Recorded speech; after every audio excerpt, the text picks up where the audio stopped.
This is our first Distinguished Gentlemen's Initiative.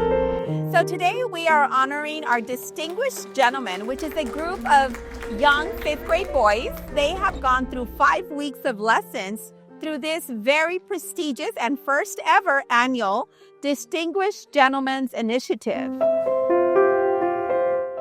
This program is going to help me grow more in life because I can learn how to be respectful, and that helps me have better relationships with people. It helps young boys like me understand how to have great relationships with someone.